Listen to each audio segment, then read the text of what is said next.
Good morning guys. So update muna tayo sa ating sisiw. Ito ay nasa 11 days old.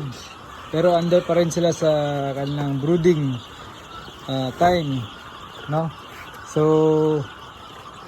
malalaki na sila at if you can observe, yung mga colors ng kanilang feathers ay nagtuturn na into white from yellow. So ito yung indication na kanilang maturity. So meron pa rin silang heater, merong mga feeds na Integra 1000. Naka under antibiotics na sila kasi medyo maulan dito ngayon, for extra protection lang para walang disease outbreak na mangyari. So hindi pa naman sila crowded as ngayon.